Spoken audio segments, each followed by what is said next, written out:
आज है 5 नवंबर बुधवार का दिन। नमस्कार। हरकारा के इस ऑडियो अंक में आपका स्वागत है। हरकारा लेकर आया है आज के न्यूज़लेटर का पॉडकास्ट, जिसे आपके लिए तैयार किया है निधिश त्यागी के साथ राजेश चतुर्वेदी, गौरव नौरियाल और फलक अफशान ने। जिन खबरों का जिक्र हम यहाँ कर रहे हैं, उनके लिंक्स और विस्तृत जानकारी मूल न्यूज़लेटर में है। सुनिए ऑटोमेटेड आवाज़ में हरकारा यानी हिंदी भाषियों के लिए क्यूरेटेड न्यूज़लेटर। जरूरी खबरें और विश्लेषण, शोर कम, रोशनी ज्यादा। नमस्कार। हरकारा के इस अंक में आपका स्वागत है। आज हम बात करेंगे राहुल गांधी के वोट चोरी के सनसनीखेज खुलासे और उसके बाद देश की राजनीति में उठे भूचाल पर। इस भंडाफोड़ के बाद अब देश, उसके राजनेता और संस्थान क्या कर सकते हैं, इस पर भी बात करेंगे। साथ ही जानेंगे कि कैसे न्यूयॉर्क में 34 साल के ज़ोहरान ममदानी मेयर बनकर इतिहास रच दिया है, क्यों केंद्र सरकार की महत्वाकांक्षी उड़ान योजना के 11 हवाई अड्डे सुनसान पड़े हैं, और महाराष्ट्र में एक किसान को फसल बर्बादी के मुआवजे में सिर्फ 6 रुपये क्यों मिले। इसके अलावा नेपाल में जेएनजेड की क्रांति से लेकर बिहार में मुख्यमंत्री नीतीश कुमार की सेहत पर उठते सवालों तक आज की सभी बड़ी खबरें विस्तार से। कांग्रेस नेता राहुल गांधी ने एक प्रेस कॉन्फ्रेंस में हरियाणा चुनाव प्रक्रिया पर गंभीर सवाल उठाते हुए इसे सरकार चोरी का मामला बताया है। उन्होंने दावा किया कि कांग्रेस पार्टी हरियाणा चुनाव जीती थी, लेकिन भारतीय जनता पार्टी और चुनाव आयोग ने मिलकर नतीजों को बदल दिया। राहुल गांधी ने आंकड़ों के साथ आरोप लगाया कि हरियाणा के 2 करोड़ वोटरों में से 25 लाख वोटर फर्जी थे, यानी हर 8 में से एक वोटर फर्जी था। उन्होंने कहा कि कांग्रेस पार्टी सिर्फ 22,000 वोटों के अंतर से चुनाव हारी, जबकि वोटर लिस्ट में 25 लाख वोटों की गड़बड़ी थी। गांधी ने यह भी कहा कि सभी प्रमुख एग्जिट पोल कांग्रेस की भारी जीत का अनुमान लगा रहे थे। सबूत के तौर पर उन्होंने कई चौंकाने वाले उदाहरण पेश किए। एक ब्राजीलियन मॉडल की तस्वीर का इस्तेमाल हरियाणा की वोटर लिस्ट में 10 अलग अलग बूथों पर 22 बार अलग अलग नामों से किया गया। एक महिला की तस्वीर का इस्तेमाल एक विधानसभा में 100 बार और दूसरी महिला की तस्वीर का 2 पोलिंग बूथों पर 223 बार इस्तेमाल किया गया। उत्तर प्रदेश के बीजेपी नेताओं को हरियाणा और यूपी दोनों राज्यों में वोट डालते हुए दिखाया गया। एक बीजेपी नेता के घर के पते पर 66 वोटर और एक अन्य घर में 501 वोटर दर्ज पाए गए, जबकि चुनाव आयोग के नियमों के मुताबिक 10 से ज्यादा वोटर होने पर फिजिकल वेरिफिकेशन अनिवार्य है। राहुल गांधी ने सीधे तौर पर प्रधानमंत्री नरेंद्र मोदी और गृह मंत्री अमित शाह पर आरोप लगाते हुए कहा कि यह सब बीजेपी और चुनाव आयोग की मिलीभगत से हो रहा है। उन्होंने चेतावनी दी कि यह सिस्टम सिर्फ हरियाणा तक सीमित नहीं है, बल्कि मध्य प्रदेश, छत्तीसगढ़ और महाराष्ट्र में भी इसका इस्तेमाल हो चुका है और अब बिहार में भी यही होने जा रहा है। इस मामले पर राहुल गांधी को चुनावी रणनीतिकार प्रशांत किशोर का भी अप्रत्याशित समर्थन मिला है, जिन्होंने चुनाव आयोग के खिलाफ उठाए गए सवालों को जायज बताया है। दूसरी तरफ बीजेपी ने इन आरोपों को भारत की छवि खराब करने की सुनियोजित साजिश और लोकतंत्र का अपमान बताया है। राहुल गांधी के इन आरोपों के बाद अब सवाल ये उठ रहा है कि देश और उसके संस्थानों को क्या करना चाहिए। राजनीतिक विश्लेषकों का मानना है कि अगर इन आरोपों में थोड़ी भी सच्चाई है, तो ये लोकतंत्र और संविधान की बुनियाद पर एक बड़ा हमला है। अब गेंद सरकार, प्रधानमंत्री, गृहमंत्री, चुनाव आयोग और सर्वोच्च न्यायालय के पाले में है। मांग की जा रही है कि अगर राहुल गांधी के दावे झूठे हैं, तो उन पर कार्रवाई होनी चाहिए, और अगर वे सच हैं, तो लोकतंत्र पर लगे इस दाग की एक निष्पक्ष और स्वतंत्र समीक्षा की जानी चाहिए। ये सवाल भी उठाया जा रहा है कि क्या चुनाव आयुक्तों को अपनी जिम्मेदारी लेनी चाहिए? क्या हरियाणा सरकार की वैधता पर प्रश्नचिन्ह नहीं लगता? इस प्रकरण ने देश की सभी संस्थाओं को एक आईने के सामने खड़ा कर दिया है, अदालतों से लेकर नौकरशाहों तक और सत्तारूढ़ दल से लेकर विपक्षी पार्टियों तक। विश्लेषकों का ये भी कहना है कि अब ये केवल राहुल गांधी की लड़ाई नहीं है, बल्कि ये देश के हर नागरिक को तय करना है कि वे अपने मताधिकार के साथ हो रहे इस कथित खिलवाड़ पर क्या प्रतिक्रिया देते हैं। अगर इन सवालों पर चुप्पी साध ली गई, तो ये लोकतंत्र के लिए एक खतरनाक संकेत होगा। आज के न्यूज़लेटर में आप निधिश त्यागी के वे 20 बिंदु पढ़ सकते हैं, जो इस भंडाफोड़ के बाद भारत की सरकार, सत्तारूढ़ पार्टी, हरियाणा, अदालतों, मीडिया और लोगों से अपेक्षित है। अब बात करते हैं केंद्र सरकार की महत्वाकांक्षी क्षेत्रीय कनेक्टिविटी योजना, उड़ान, की, जिस पर गंभीर सवाल खड़े हो गए हैं। पिछले एक दशक में इस योजना के तहत शुरू किए गए 11 हवाई अड्डों पर परिचालन ठप हो गया है। इन हवाई अड्डों में से 7 अकेले उत्तर प्रदेश में हैं। उड़े देश का आम नागरिक। उड़ान योजना 21 अक्टूबर 2016 को छोटे शहरों में रियायती दरों पर उड़ान सेवाएं प्रदान करने के लक्ष्य के साथ शुरू की गई थी। लेकिन अब उत्तर प्रदेश के अलीगढ़, मुरादाबाद, चित्रकूट, श्रावस्ती, कुशीनगर, आजमगढ़ और सहारनपुर के हवाई अड्डे बंद हो गए हैं। इनके अलावा गुजरात के भावनगर, पंजाब के लुधियाना, सिक्किम के पाक्योंग और मध्य प्रदेश के रीवा हवाई अड्डों पर भी उड़ानें बंद हैं।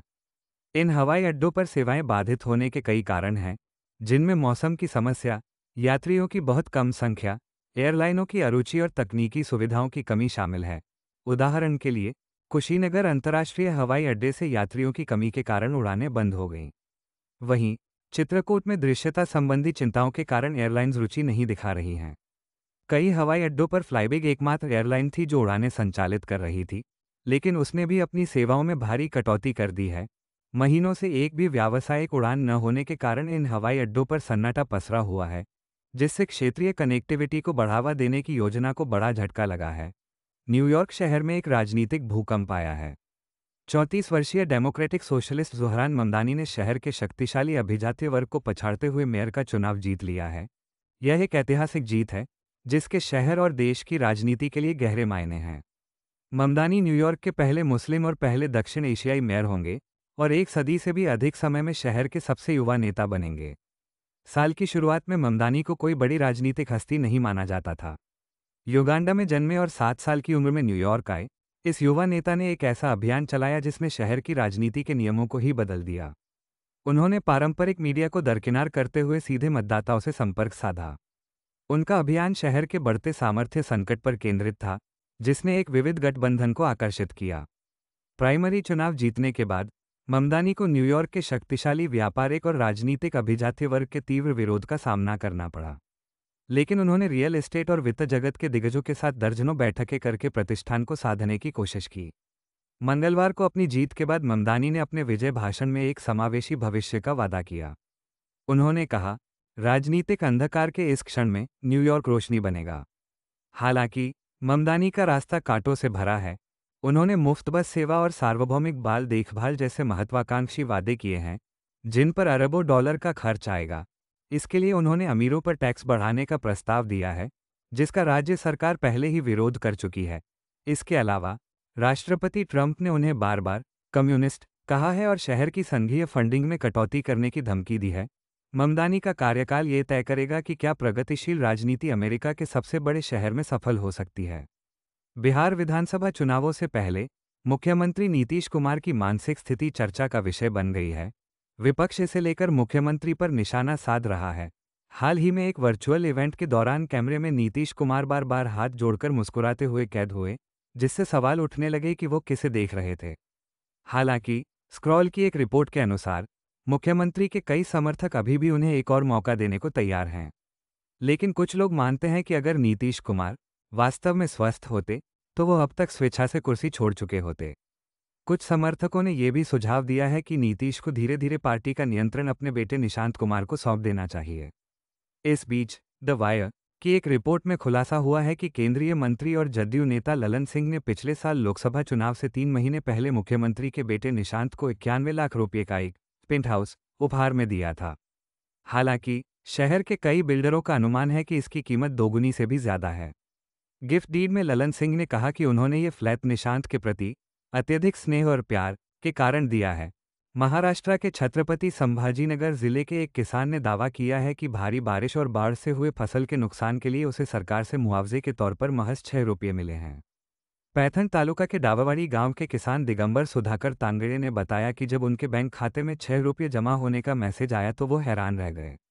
ये घटना तब सामने आई जब शिवसेना यूबीटी प्रमुख उद्धव ठाकरे मराठवाड़ा क्षेत्र के दौरे पर किसानों से बातचीत कर रहे थे। यह कोई अकेली घटना नहीं है। हाल ही में अकोला जिले के किसानों ने भी दावा किया था कि उन्हें प्रधानमंत्री फसल बीमा योजना के तहत 3 रुपये और 21 रुपये जैसी छोटी राशि मुआवजे के रूप में मिली थी। किसानों ने इस सहायता को अपमानजनक और उनकी दुर्दशा का मजाक बताया था। उत्तर प्रदेश के मुरादाबाद में विश्व हिंदू महासंघ भारत नाम के एक संगठन ने एक महायज्ञ का आयोजन किया। ये संगठन भारत को केवल हिंदुओं के लिए एक देश बनाने की दिशा में काम करने का दावा करता है। इस कार्यक्रम में संगठन की महासचिव तुलिका शर्मा ने कहा कि उनके संगठन ने प्रधानमंत्री से भारत को जल्द से जल्द हिंदू राष्ट्र घोषित करने का अनुरोध किया है। शर्मा ने कहा, जो लोग विभाजन के बाद अभी भी यहाँ रह रहे हैं, उन्हें हिंदू धर्म अपना लेना चाहिए या जल्द ही देश छोड़ देना चाहिए। उन्होंने देश को हिंदू राष्ट्र में बदलने के लिए केंद्र सरकार से 5 मिनट की खुली छूट भी मांगी। द टेलीग्राफ की रिपोर्ट के अनुसार शर्मा के इस बयान पर राज्य के अधिकारियों की तरफ से अभी कोई प्रतिक्रिया नहीं आई है। सितंबर 2025 में नेपाल में जेनजेड के नेतृत्व में हुए विरोध प्रदर्शनों ने देश की राजनीति को झकझोर कर रख दिया था। इस आंदोलन के कारण 73 वर्षीय प्रधानमंत्री के.पी. शर्मा ओली को इस्तीफा देना पड़ा और प्रदर्शनकारियों ने पूर्व मुख्य न्यायाधीश सुशीला कार्की को अंतरिम प्रधानमंत्री चुना।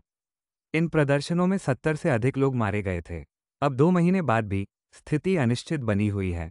अंतरिम सरकार का मुख्य उद्देश्य 6 महीने के भीतर चुनाव कराना है, लेकिन भ्रष्टाचार और राजनीतिक जवाबदेही जैसे मुद्दे अभी भी अनसुलझे हैं। द टेलीग्राफ की एक रिपोर्ट के अनुसार कई युवाओं को लगता है कि सत्ता में आने के बाद बदलाव की आवाज़ें शांत हो गई हैं। आंदोलन से उभरे एक प्रमुख नेता 36 वर्षीय सूडान गुरुंग ने राजनीति में प्रवेश करने की इच्छा जताई है। उनका कहना है कि अगला चुनाव नेपाली जीतेंगे। विश्लेषकों का मानना है कि चुनाव तक राजनीतिक स्थिरता बनाए रखना एक बड़ी चुनौती होगी। नेपाल अब एक ऐसे मोड़ पर खड़ा है जहां उसे यह तय करना होगा कि क्या वो अपने युवाओं द्वारा जगाई गई लोकतांत्रिक गति का लाभ उठा सकता है या एक बार फिर राजनीतिक मोहभंग का शिकार हो जाएगा। कुछ और जरूरी खबरों पर भी नजर डालते हैं। भारतीय रिजर्व बैंक के आंकड़ों के अनुसार महामारी से पहले की तुलना में भारतीय परिवारों का कर्ज उनकी वित्तीय संपत्ति की तुलना में दोगुनी से भी अधिक तेजी से बढ़ा है। 2019 और 2025 के बीच वार्षिक देनदारियां यानी ऋण 102% तक बढ़ गया। वहीं ग्लोबल बर्डन ऑफ डिजीज के नवीनतम आंकड़ों के अनुसार वायु प्रदूषण दिल्ली के निवासियों के लिए प्रमुख स्वास्थ्य खतरा बना हुआ है। 2023 में दिल्ली में हुई कुल मौतों में से लगभग 15% के लिए वायु प्रदूषण जिम्मेदार था। दिल्ली की सांप्रदायिक सद्भावना का प्रतीक, सदियों पुराना त्योहार फूल वालों की सैर भी इस साल आयोजित नहीं किया जाएगा। आयोजकों का कहना है कि दिल्ली विकास प्राधिकरण ने कार्यक्रम आयोजित करने की अनुमति नहीं दी। उधर मध्य प्रदेश में जहरीली खांसी की सिर्फ त्रासदी की जांच कर रही एसआईटी ने मुख्य आरोपी डॉक्टर प्रवीण सोनी की पत्नी को भी गिरफ्तार कर लिया है। इस त्रासदी में 24 बच्चों की जान चली गई थी। आज के लिए इतना ही। हमें अपनी प्रतिक्रिया, सुझाव और टिप्पणी जरूर बताएं। मिलेंगे हरकारा के अगले अंक के साथ। सुनते रहिए हरकारा, शोर कम, रोशनी ज्यादा। जीते हैं यहाँ दुनिया को धोखा देकर। आज की ताजा खबर, आज की ताजा खबर, आज की ताजा खबर। आओ काका जी इधर, आओ मामा जी इधर, सुनो दुनिया।